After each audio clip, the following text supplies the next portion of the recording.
नमस्कार, capital TV देख रहे हैं आप। आपके साथ मैं हूं बबीता। इस वक्त की बड़ी खबर आ रही है ज्ञानव्यापी को लेकर। ज्ञानव्यापी में जो सुनवाई होनी है वो कल तक के लिए टाल दी गई है, यानी कि कोर्ट कल इस पर सुनवाई करेगा। इसी के साथ ही जो सर्वे की रिपोर्ट थी वो भी दाखिल कर दी गई है, यानी कि कल पर सबकी निगाहें टिकी है। इसी बीच जो और बड़ी खबर आ रही है वो मथुरा को लेकर आ रही है, शाही ईदगाह को लेकर आ रही है, जहां पर मथुरा को लेकर जो याचिका दायर की गई थी कोर्ट में, उसे कोर्ट ने स्वीकार कर लिया गया है। और इसी के साथ ही आपको थोड़ा मैं इसको डिटेल में बता देती हूँ कि क्या याचिका थी, किस पर याचिका दी गई थी।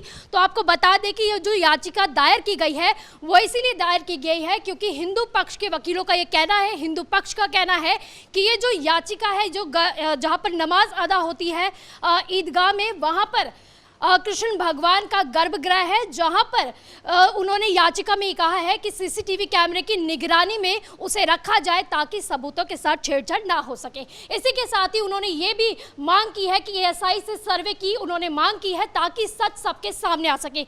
इसी बीच में जो है चर्चा के लिए मेरे साथ न्यूज रूम में मौजूद है सीनियर एडिटर राजीव जी। राजीव जी, अब मथुरा की बारी आ गई है, क्या कहेंगे इस पर? मथुरा में तो फैसला होना ही है क्योंकि ज्ञानवापी से ज़्यादा बड़े सबूत मथुरा के पास है।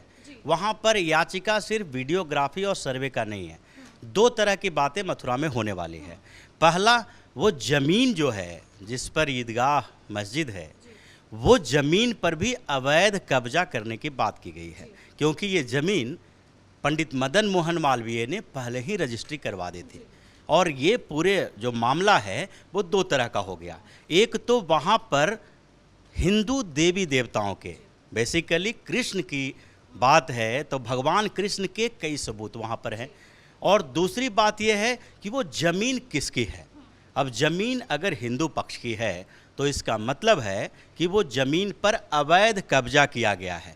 तो इन दोनों बातों की सुनवाई होनी है और सुप्रीम कोर्ट ने भी ये कह दिया है कि इस मामले को जल्द से जल्द निपटाया जाए। यानी मथुरा में जो याचिका दायर की गई है उस पर सुनवाई शुरू हो जाएगी और जब याचिका स्वीकार कर ली गई तो इसके बाद दोनों तरह के जो वहाँ पर पक्ष हैं उसकी सुनवाई होगी। एक पक्ष जो है वो सर्वे का, जैसे आपने बताया कि सीसीटीवी कैमरे लगाने की बात हो रही है कि सबूतों से छेड़छाड़ नहीं की जाए।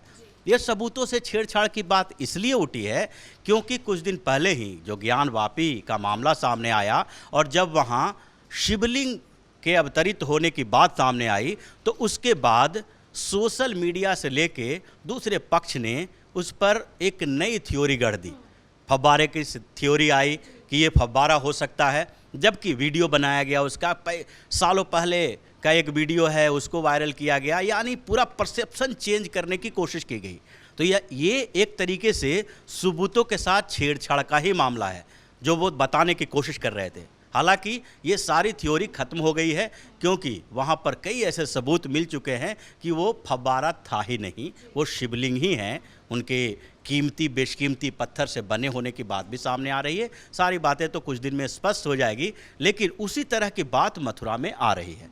यानी मथुरा में सबूतों के साथ छेड़छाड़ की जा सकती है क्योंकि अभी तो वो मस्जिद है और मस्जिद में कब्जा मस्जिद के ट्रस्ट का है। अगर पहले से ही याचिका दायर की गई, सुनवाई होना है, अगर सील नहीं होगा, वहाँ पर निगरानी नहीं की जाएगी तो ये पहले से पता है कि सबूत क्या क्या हो सकते हैं। यानी कि जो गर्भगृह की बात की जा रही है उसके साथ भी छेड़छाड़ किया जा सकता है। वीडियोग्राफी होने से पहले ही वहाँ से कुछ जो निशान हैं, सबूत हैं, मूर्तियाँ हैं, उनको साफ किया जा सकता है। तो इसलिए सबसे ज़रूरी तो ये है कि याचिका स्वीकार करने के बाद पहली मांग जो है वो मांग मानी जानी चाहिए और वहाँ पर सीसीटीवी कैमरे लगाए ही जाने चाहिए ताकि सबूत को लेकर कोई छेड़छाड़ न की जा सके। राजीव जी, इसी पर एक सवाल और करना चाहूँगी आपसे, क्योंकि याचिका ये पहली बार नहीं है जो दायर की गई होगी। इससे पहले भी मस्जिद को हटाने को लेकर काफ़ी टाइम से, काफ़ी समय से, काफ़ी सालों से जो है याचिका दायर की जा रही है, अलग अलग याचिका दायर की जा रही है, तब से सुनवाई हो रही है। लेकिन अब जो है ये याचिका दायर की गई है कि अब जो ये कहा जा रहा है कि सबूत ना मिटे तो इसके लिए आप सीसीटीवी लगा दीजिए, तो इसको जो है एक्सेप्ट कर लिया गया है कोर्ट ने। क्या कोर्ट को भी ये डर है कि हाँ सबूतों के साथ छेड़छाड़ हो सकती है? बेसिकली ये बात जो है मथुरा और काशी और अयोध्या का, ये कोई 2, 4, 10, 20 साल, 50 साल का मामला नहीं है। ये मामला उस समय से चल रहा है जब मुगल काल खत्म हुआ, यानी मुगलों का अवसान हुआ और ब्रिटिश राज आए। ब्रिटिश चूँकि तीसरा पक्ष था, न हिंदू न मुसलमान, क्रिश्चियनिटी में बिलीव करते थे। वो एक अवधारणा थी कि हम भाई यहाँ पर शासन करने नहीं सुधार करने आए हैं। तो थोड़े जो मॉडर्न तरीके होते हैं, कोर्ट कचहरी, उसके साथ साथ एडमिनिस्ट्रेशन, सारे चीज़ें बदलने की कोशिश की जा रही थी, जो दिखावाई था। तो उस समय से ही ये मामला सामने आया कि अब ये पक्ष न मुस्लिम का है न हिंदू का है, तीसरा है। तो उसके लिए तीसरे पक्ष को इस बात के लिए मनाया जा सकता है कि हमारे साथ नाइंसाफ़ी हुई है। तो ये मामला सैकड़ों साल, 100 साल से ऊपर का, अब ये सैकड़ों साल का मामला कुछ दिन में तो निपटेगा नहीं। अब ये मामला थोड़ा तेज हुआ है कोर्ट के हवाले से। अब लोग कोर्ट में जा रहे हैं, चूँकि अभी अयोध्या का मामला चला था और अयोध्या में भी लंबा संघर्ष करना पड़ा, सुप्रीम कोर्ट के रास्ते से ही वहाँ पर पहुँच पाए। आज राम मंदिर के निर्माण की बात हो रही है, यहाँ पर भी कोर्ट के रास्ते से ही जाया जाएगा। ऐसा नहीं है कि कुछ कानून व्यवस्था इन चीज़ों को हाथ में लिया जा सकता है, लेकिन कोर्ट का रास्ता जो तैयार है, जो सामने दिखाई पड़ रहा है, जो सबूत मिल रहे हैं, उससे भी ये लगभग तय है कि वहाँ पर भी काशी और मथुरा का विवाद खत्म होगा और दोनों जगह पर मस्जिद हटाई जाएगी। बीच में आपको रोकना चाहूंगी, जिस तरह से दिखाया जा रहा है पूरी जमीन की मांग की जा रही है, अवैध निर्माण का हर जगह से विरोध हो रहा है। साथ ही साथ कहा जा रहा है कि मस्जिद का जो ढांचा है वो अवैध है, उसे हटाया जाए। तो हिंदू पक्ष की तरफ से लगातार ये जो मांग उठाई जा रही है और साथ ही साथ याचिका भी आज दायर कर दी गई है, जिसे कोर्ट ने एक्सेप्ट कर लिया है। सीधे सीधे कह रहे हैं अवैध रूप से खड़ा है, क्या कहेंगे इस पर? तो यही तो बात थी, मैंने पहले बताया कि ये ज़मीन का मामला है कि ज़मीन पर अवैध कब्जा किया गया है। इनके पास रजिस्ट्री का वो पेपर है कि 13 एकड़ से ज़्यादा ज़मीन जो है वहाँ पर, वो सारे हिंदू पक्ष के पास है और उस पर याचिका दायर करके सबसे पहले जो मांग की गई है कि इसको हमें वापस दिया जाए। अब जब ज़मीन ही नहीं है आपका, तो आप उस पर मस्जिद कैसे बना सकते हैं? अगर ज़मीन का विवाद खत्म हुआ तो फिर मस्जिद अपने आप विवाद खत्म हो जाएगा। कोई नियम कानून व्यवस्था है जो उसको झुठला नहीं सकती है, और ये रजिस्ट्री पेपर है इनके पास। तो अवैध कब्जे को लेकर ये चलने वाला है मामला, और अब तो कोर्ट में सुनवाई होगी, एक्सेप्ट कर लिया गया है याचिका। तो यानी काशी मथुरा दोनों का विवाद अब जल्द ही निपटने वाला है। दोनों जगह पर मंदिर निर्माण होगा और उन कैंपस पर हिंदू पक्ष का ही कब्जा होने वाला है। जाते जाते एक और सवाल, लास्ट सवाल आपसे करना चाहूँगी, क्योंकि मुस्लिम पक्ष जो है जल्दी से इसे स्वीकार नहीं करना चाहता है कि ये जो है अवैध कब्जा हुआ है, क्योंकि उनका कहना है कि बहुत समय से ये जो है मस्जिदें हमारी खड़ी हुई है, जानबूझ के राजनीति की जा रही है, जानबूझ के हमें टारगेट किया जा रहा है और राजनीति भी कम नहीं हो रही है। साफ दिखाई दे रहा। अखिलेश जो है लगातार तंज कस रहे हैं, कह रहे पीपल का पेड़ भी होता है, वहाँ पर पत्थर रख दिया जाता है, वहाँ पर मंदिर बना दिया जाता है, हिंदू का यही काम है। क्या कहेंगे इस पर? अखिलेश यादव के बारे में क्या कहें, अभी वो बुरी तरह से हार का सामना किए हैं विधानसभा चुनाव में, तो उनकी बौखलाहट समय समय पर आती रहेगी और वो जानते हैं, इस बात को समझते हैं। विपक्ष में बैठे हुए कई नेता और पार्टियां इस बात को समझती है कि हिंदू लिबरल है, यानी कि उनके ऊपर कुछ भी टिप्पणियां कर देंगे, कोई ज़्यादा प्रभाव नहीं पड़ेगा।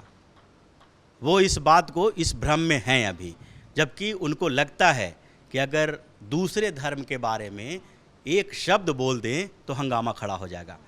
लेकिन उनका भ्रम अब ये टूटने वाला है। जो टिप्पणियां वो कर रहे हैं, वो अभी के विधानसभा चुनाव में तो उसका परिणाम उन्होंने भुगत ही लिया, और 2024 तक समाजवादी पार्टी उत्तर प्रदेश से साफ होने वाली है। जो धीरे धीरे स्थितियाँ उत्तर प्रदेश में चल रही है, और ये दोनों विवाद कहाँ का है? उत्तर प्रदेश का है। तो इसलिए अब राजनीतिक कैरियर के अवसान है अखिलेश यादव का, उनको खत्म होने की स्थिति में अब समाजवादी पार्टी है। अंदर से भी विद्रोह हो रहा है, बाहर से भी हो रहा है, और लोग भी अब धीरे धीरे दूरी बना रहे हैं इनके इन्हीं हरकतों की वजह से। और मथुरा में तो और ज़्यादा फंसने वाले हैं, इस पर चर्चा हम लोग कभी और करेंगे, क्योंकि मथुरा का विवाद भगवान श्री कृष्ण का विवाद है, और इनके सपनों में भी भगवान श्री कृष्ण ही आते हैं। ये लोग यदुवंशी ही हैं, तो इसलिए इस विवाद में तो उनको धर्म संकट की स्थिति पैदा हो जाएगी कि हम यादवों के साथ खड़े हों या फिर मुस्लिमों के साथ खड़े हों, और दोनों एम/बाई समीकरण जो है मुस्लिम यादव समीकरण के आधार पर ही ये आगे धीरे धीरे बढ़ते रहे हैं। तो अखिलेश यादव की स्थिति अब उसी तरह से हो रही है कि कीचड़ में घुसने के बाद जितना हाथ पांव फैलाएंगे उतना ही अंदर की तरह घुसते जाएंगे और फिर धीरे धीरे सर तक कीचड़ पहुंच जाएगी, फिर आप विलीन हो जाएंगे। बहुत बहुत शुक्रिया इन तमाम जानकारी के लिए राजीव जी। तो अब काशी के बाद मथुरा की बारी आ गई है, क्योंकि कहा जाता है काशी के बाद मथुरा की बारी है, तो अब मथुरा की ही बारी आ गई है। याचिका दायर की जा चुकी है, सुनवाई भी जो है ज्ञानवापी को लेकर सुनवाई भी कल होनी है। तो दोनों जगह पे अब सभी की निगाहें टिकी हुई है। मथुरा को लेकर जो याचिका दायर की गई थी, कृष्ण गर्भगृह बताया जा रहा था, उसको लेकर सीसीटीवी की मांग की गई थी, जिसको कोर्ट ने एक्सेप्ट कर लिया है। वहीं पर अब ज्ञानवापी की कल सुनवाई होनी है, उस पर भी सभी की निगाहें टिकी हुई है। पल पल के अपडेट आपको देते रहेंगे। आप देखते रहिए कैपिटल टीवी। नमस्कार।